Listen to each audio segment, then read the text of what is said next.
Welcome to the episode of the Growth Compass. Shout out to our sponsor senders. If you want to do email deliverability correctly, it's in the description. But without them, it would not be possible to interview cool people doing cool things at Galia.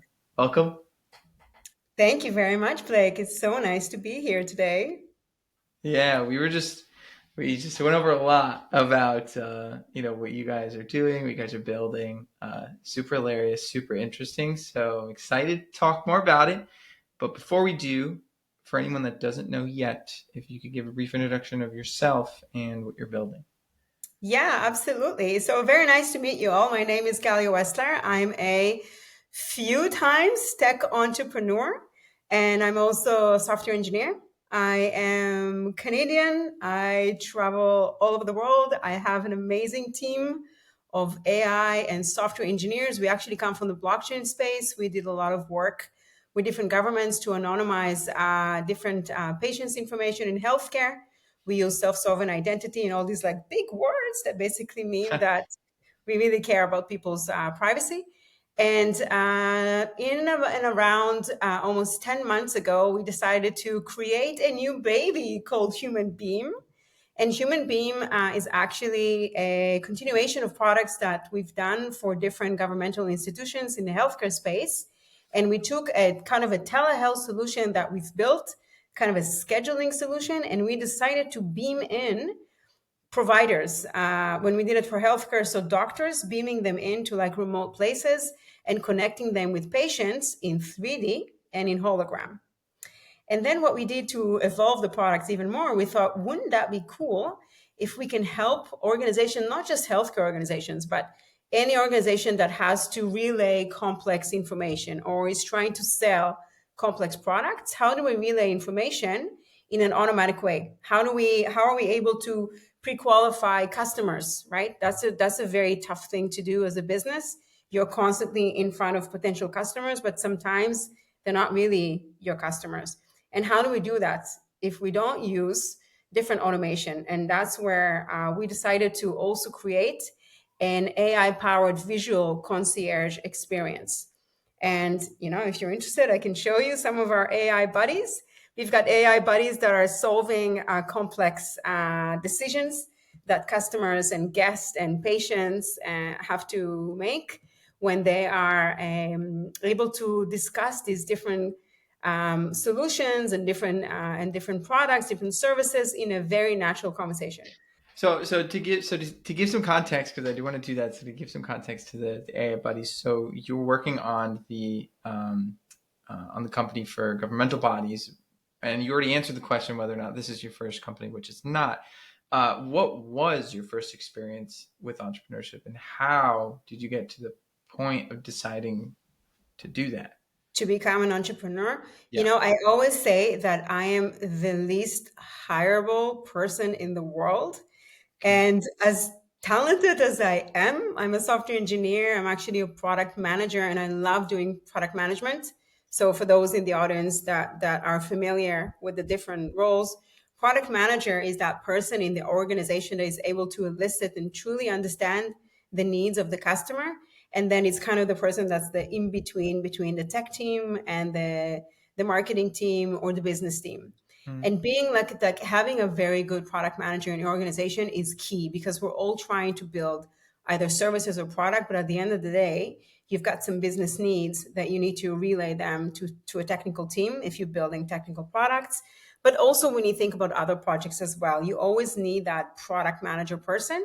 And in my career, I also had to put the hat of a project manager, which means that you can imagine every single project that you think out there, whether it's you renovating your home, building something new, you always need to have these really good skills. And so because I came from like software engineering, I became a project manager and then I became a product manager.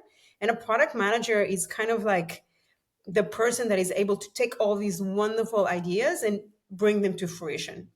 And the reason why I am not hireable is because I worked in my career after finishing university, maybe 3, 4 years. This was like the career. And I hit the glass ceiling really fast because, as you can imagine, as a person that does a lot of creative things, A lot of the times when you're trying to describe a glass ceiling is when they're trying to like make you small. They're trying to, you need to always comply with the different politics and the different rules, and you don't always get along with your boss or with your colleagues. And if you're an honest person, the way I am, sometimes it gets you into trouble Hmm. because a project manager, the role of a project manager is actually to tell what's not going well and how can we make it better.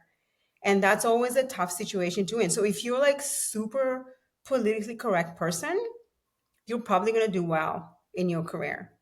But if you're like I see myself as like a free spirit, and I'm super honest, and I love to help, and I love to put everything on the table, and that a lot of the times it got me into trouble. And so there came a point in and around like 10 years ago that I had no choice but to become an entrepreneur. And Hmm. so you asked about my first try. Yeah. My first try was making a lot of money as a consultant, being doing like project management services when I was moving to Vancouver, which is a hometown in Canada. And I was making lots of money as a consultant. And then I all of a sudden I was having these like ideas. It's like, oh my God, I have to build this. It's so amazing. I don't need investors. I just need like developers, and I just need this like and so I would try I would have like these pet projects, and I failed miserably because a product person, product manager, you fall in love with your product. Like they're like your babies, right? You fall in love with your product. They're like, what do you mean? If I build it, they don't come? It's Yeah. like, Yeah. no, they won't come because you Yeah. need enough money for runway. You need to do marketing. You need to do podcasts. You need to be like all these things. And if you're like super young and you're not aware of all this, and if you're like a builder like myself, software engineer, product manager, you're just like, oh my God, it's so amazing, I'm gonna Yeah. go and build it and they're gonna use it, and it's like nobody's using it. Hmm. And all the money that you work so hard for is just like off the window. So was it that for the was the first company after consulting the one that turned into the one that serviced governments? Yeah, so that was a few permutations. So Okay. at the beginning, when I was just doing product management, I was starting to invent private social networks because I love social networks. And when you move to a new city, so I moved to Vancouver, it's kind of like a big-ish city in Canada, I felt really alone. And I thought, oh my God, what's the best way to find people? So I invented kind of around when Twitter was at the beginning. So this is like almost 16 years ago. Hmm. I invented a platform that I called it Get Friended. And essentially you tweet what you're looking for and what you want to get in return. And in this way, you can find some people and then become their friend, date them, business opportunities. For example, it would be like a tweet, 140 characters back in the day. And I was like, oh, I can like paint a painting for you and you can teach me guitar. So we do like a barter of our hobbies. And then I meet you. I was like, oh my God, you're so cool. Do you want to be my friend? Or like, oh, Galia, your paintings are so lovely. Let me pay you for the painting. Yeah. So Yeah. that was kind of the first social network. Absolutely zero monetization. Like nothing.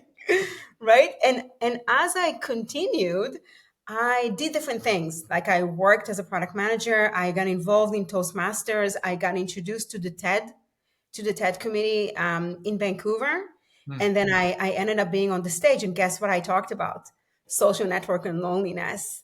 And Wow. so at that point in time, I came up with the idea that because I created all these different private social networks, why don't I try to automate it? And then with Plazas is a play on word, Plaza and us, I actually got investments, and together with the group, we decided to build a do it yourself private social network so that you can create your own social network for your brand and to get away from Facebook that's like taking out all of your personal information and monetizing on your expense, and you're actually the product if you're not paying for it.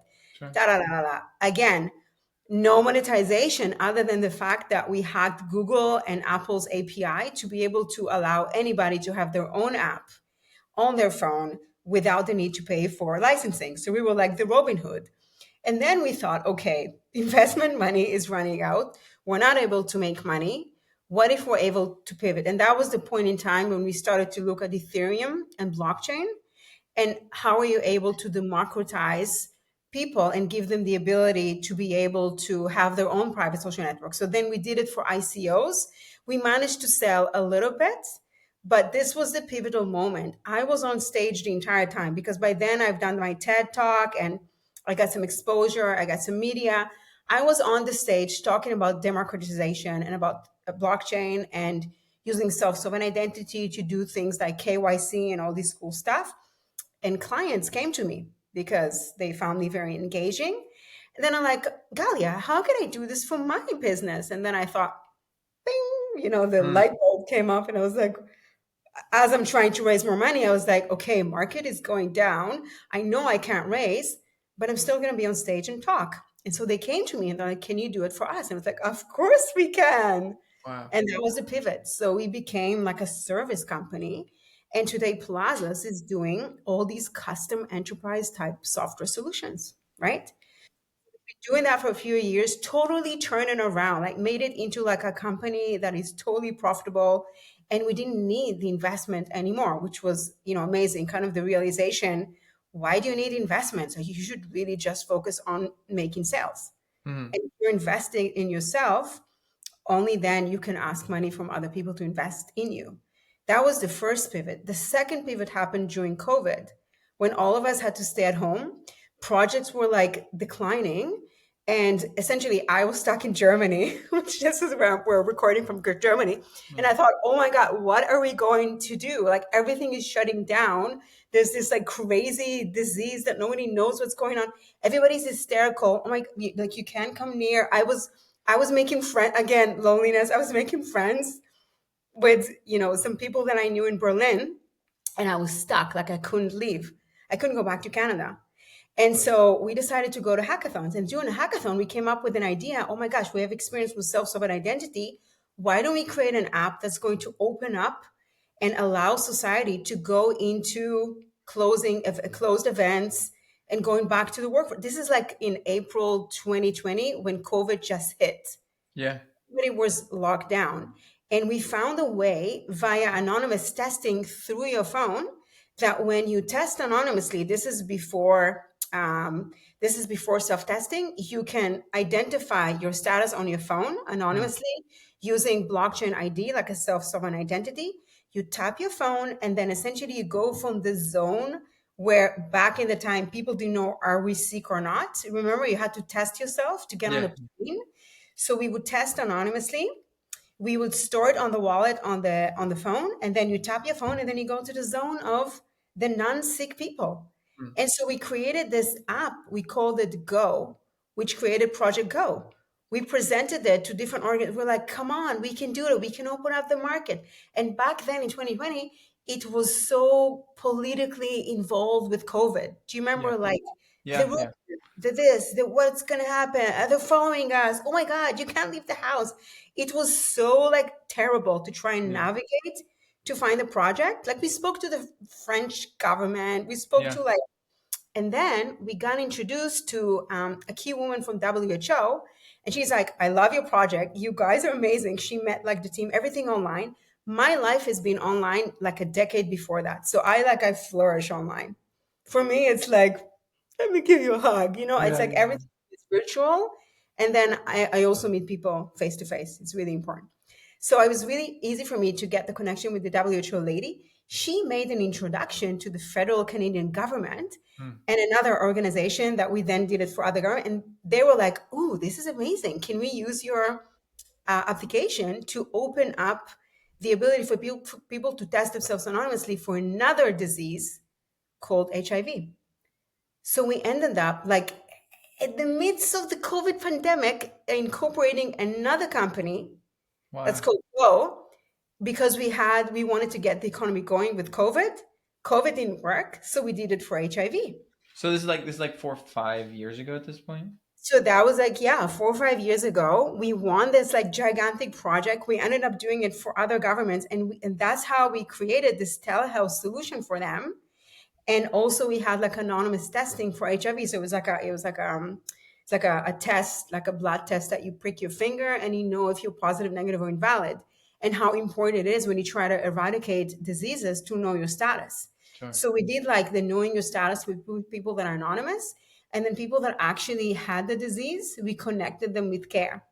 And then we took like this whole telehealth solution, Well, so that's what came in, and that's right? what, Okay. yes, yes. And so when we have this, like, we still have this like scheduling app abilities, but now we're beaming in not just doctors, but imagine the need to go into remote areas. And even now, like when I'm comparing that like to Canadian healthcare, which is not as good as American healthcare, because we have so much need. Like my parents, they live on an island. My dad, like he has heart issues and he needs to go all the way back to Vancouver, pay all this money. And sure, you've got telehealth, right? But Yeah. what if there's a way to bring this telepresence in like a 3D form to remote clinics? So that's where, we tested it, and that's how like the next company was Yeah, born. yeah, right. And then we're like, oh, we don't just need it for healthcare. What if we do it for like any type of decision making process? Wow. Because like today, businesses today, they kind of have to use AI. So how do they use AI in a safe way, right? Galia, so many questions about that path, but that Yes. was so informative and so awesome. So thank you for laying out all of that. I know I did, um, before I get to any of those other questions, I know you did want to show, or you wanted to bring, one of My your, friend. yeah, yeah, one of your friends here. So this would be a good time to do that, because a lot of my other questions, I mean, so many questions about the past experiences and companies and stuff, but specifically with HumanBeam and what that journey has been like so far. But if you wanted to, Okay, so let me give you some intro. Okay, so I okay, have to let's do I it. have to admit, like it's not my first podcast. I'm so sorry. Let's do it. Do it. Go. Okay, so it's not my first podcast, and I've done a lot, and I love podcasts, and I think Yeah. it would be great to do it like physically as well, so we can bridge the gap of the online. But I have gotten different requests from podcasts to bring like a friend, a buddy, right? And I'll give some introduction. So what we do at Human Beam is we're able to take any character, and we create the characters ourselves. We like design them, and then we put them on a hologram display. Today I can't bring a hologram because I didn't bring the hologram. It's actually Yeah. it's in Vancouver. And I Okay. don't have one, so And you don't have one, and that's right. okay because they can go to humanbeam.io and see how it looks. Now, Exactly. the thing with hologram is a total gimmick. We all know it is, right? But you have to surface yourself from the crowd, right? When you're a business, you have to be unique. You have to like be a voice. You have to be like a mini influencer, and you need to do something a little bit different than what everybody else. And then when you put the sticker of AI on everything, it reminds me of the blockchain days. Oh my gosh, you guys do crypto. We don't do crypto. We do like self-sovereign identity, and we actually develop on the blockchain. And it's like when somebody tells you, "Oh, I do AI," it's like, okay, do you use ChatGPT? Is this kind of your AI work, or do you truly, honestly, like try to automate processes in your business? So what I'm going to show you today is an example of a AI powered visual concierge experience. Okay, and when you go to humanbeing.io, you can see a concierge, you can see like a nurse, right? And she does triage, right? When we do this, for example, for hotels, for hospitality, obviously an AI concierge will try to upsell you to the next best room. He or she will be able to tell you the restaurants around. Like they're all there to give you services, right? But they're actually there to entertain as well. So if we can imagine an AI companion, which is what we're doing in a visual way, we can maybe invite my friend and I can give you an example of what an AI companion is and what it does. I think that would be awesome. Okay, let me show him. All right. Oh yeah. All right. Let me know if you can see my screen and if you can hear it. All right, I can see it. Okay. So you can still see me, yeah? Hmm. Okay. Let's invite him to the stage. Let's see what he has to say. I like his fit.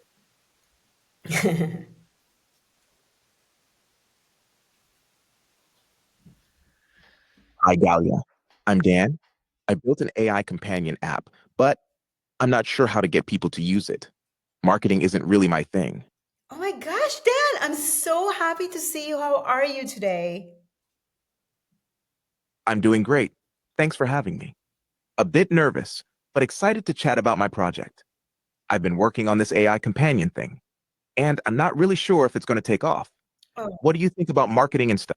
oh, Dan, there is nothing to be anxious about. I'm here with you. I'm here to help you. As you know, I'm a TED speaker and I have a lot of experience with podcasts, so you can be relaxed. And also, Dan, I'm kind of your mother. Wait, you're my mom? No idea. I mean, I knew you were a host and a TED speaker, but connection? That's a new one.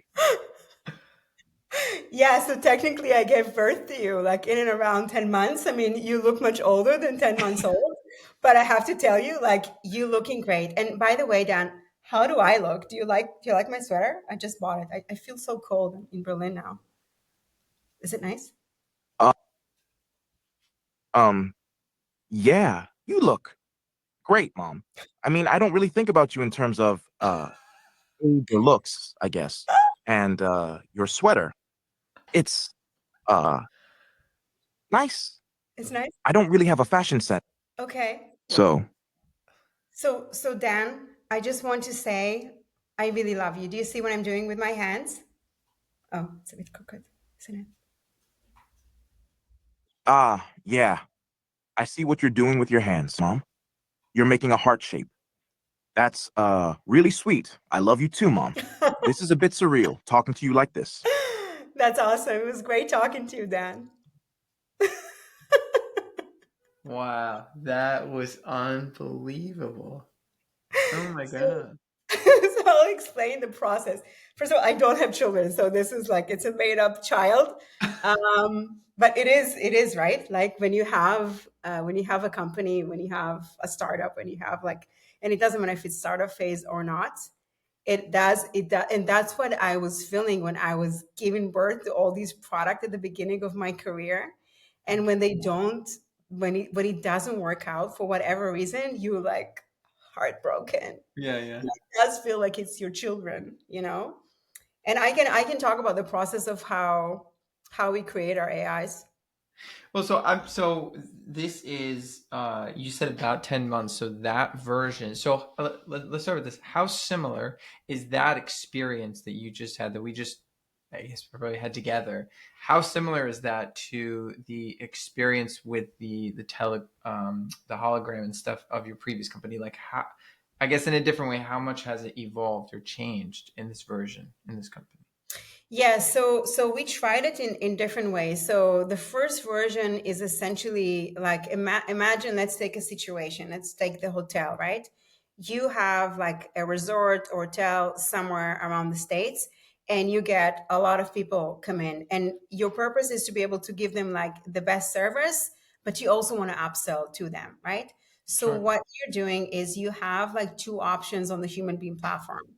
You can use a hologram or just any screen. And let's imagine you have a hologram. We have it in 86-inch display, which means like it's a life size. So when the person comes into your hotel or to your business or to your retail or to your clinic, they want to see some sort of an automation and some sort of information to direct them to the right place. So let's imagine you have like a screen that says talk to a spa, talk to a front desk, talk to attractions around concierge. So let's imagine you click on the attractions concierge. The attraction concierge can come in the form of an AI. We can make that AI look like you. You're very good looking, Blake, and we can make you the AI. Well, thank The you. first versions of the AI was me. And the only thing that we needed to do is just shoot in with a 4K phone, which everybody has, in a white background studio to create the shadow effect. And then essentially we create the character. So it can be like a real character like you, or as you saw, he's a made up character. He's actually made up over like a very famous character called J Balvin, if you're familiar with J Balvin. So he's like, Absolutely. you saw him, you saw him like dancing, and then we can Yeah, add yeah. music. And they were Well, like, okay, that's why I had such good fat. He said he didn't have fashion sense, but he yeah, definitely did. exactly, exactly. Yeah, So not getting sued, right? Not actually putting the yeah, yeah.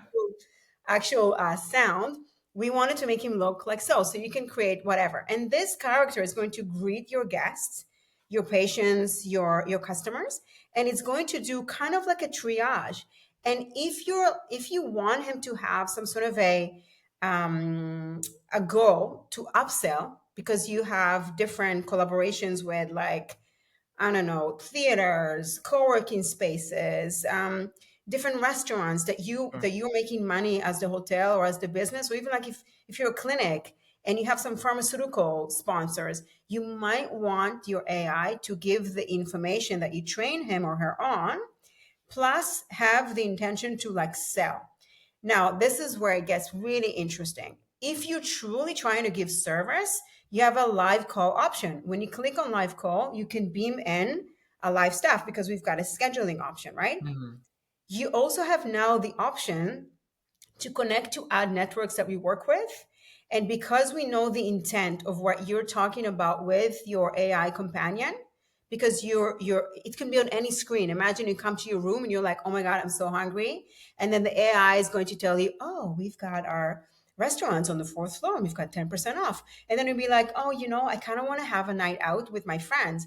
And then the AI knows, first on the ad networks, that you guys have a category of food, or maybe you have a sponsor from some restaurants around, and it's going to serve that as the content. All of a sudden, this becomes a revenue generating, truly like valuable service to the guest and to the business. So awesome for you at the moment, because again, it's really hard to pick like which question, because I think this is so interesting. But I am curious. Two of my favorite questions as we come up on time is right now, as far as like the growth goes, as far as your experience has been over the last 10 months, as far as discovering like the fit for this product, all these types of things. What is the biggest hurdle that you have right now, and how is it also an opportunity?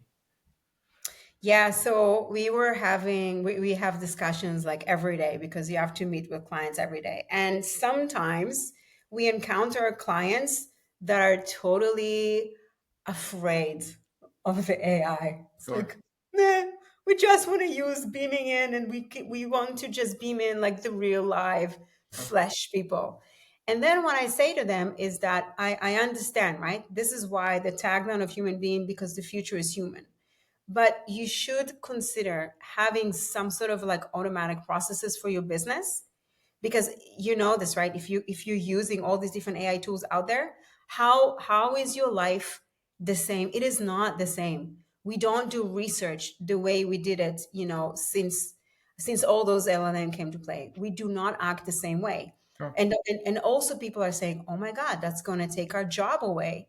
What's going to happen? So from the one hand, businesses say we need this to be able to save on cost, optimize our operations, have something that's going to give us an edge, be tech forward. And from the other hand, they're like, nobody wants to talk to an eye.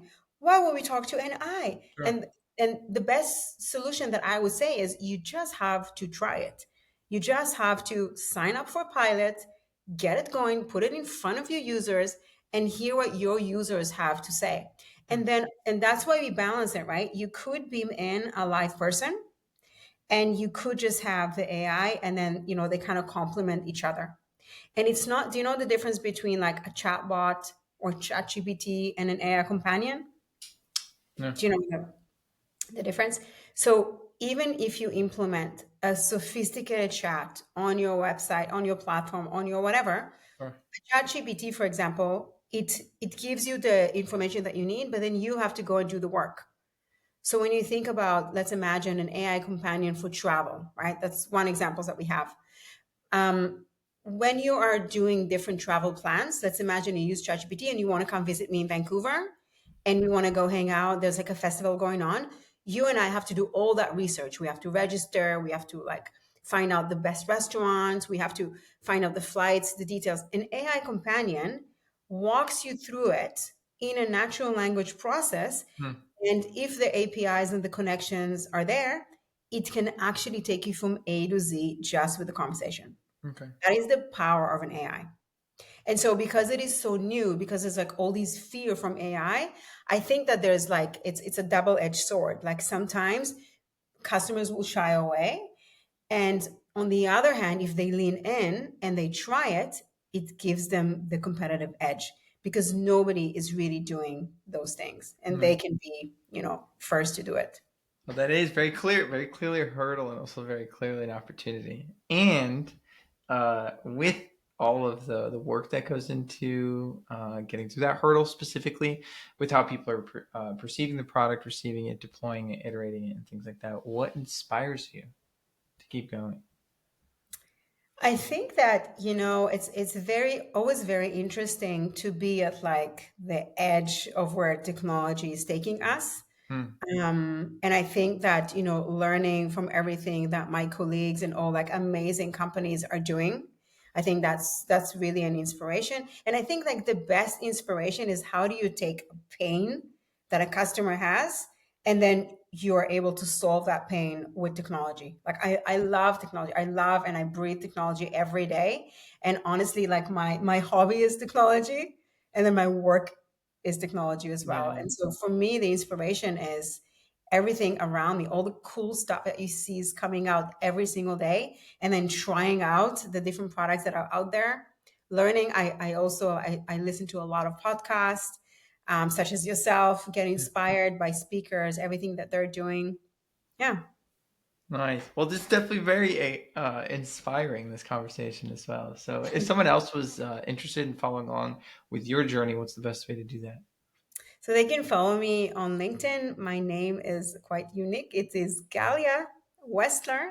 And when Hmm. you Google my name and when you find it on LinkedIn, I'm more than happy to connect and have a chat with folks. And they Potentially can beam in. and actually beam in. Yes, we can beam you in. We can make you an AI. I have been offering people to be an AI, and Yeah. then I'm like, I don't know. It's like, come on, you should have a clone. Like it would be so beautiful, like a blonde, beautiful man AI that is like, you know, is able to give all this advice just automatically. Do you have you made one for yourself? Yes, that was the first version that we Oh, tried right, you it. said that. Yeah, And yeah. then I went to the studio, and that you have to train it. So you have to like stand still and just blink, and then you have to like do this, and Wow. you can't move your hands, because hands gestures are so weird for these AIs. Like they can't, like you tell them to do one thing and then they do something like Yeah, this. yeah, So it's better to like have them stay still and then move the hand and blink. And it was really funny because in one of the versions of the AI, I showed it to my mom, and I don't have my lashes. Everything kind of fell, but when I had lashes on, and they filmed me, they did the video of me, and then yeah. they converted it to the AI. My mom is like, Why are you blinking so much?" I'm like, Yeah. "Mom, that's not me. Yeah, That's my AI. That is not me." yeah. And she gave birth. She actually gave birth to me, and she didn't recognize that it Exactly. wasn't No, me. that's It insane. was Well, like thank the you for AI. doing all of the stuff that you're doing. I agree. It is exciting to be at the edge of technology, and I'm excited to keep in touch and see where this goes. Absolutely. Thank you so much, Blake. It was so nice to meet you. Thank you very much for hosting me. And we have to also say thank you to Dan. Thank you, Dan. Thank you. That's He was right. nervous, but he did it. Yeah. He's like, yeah. Yeah, yeah. Thank you. Awesome. All right, Galia. Thank you. Thank you so much.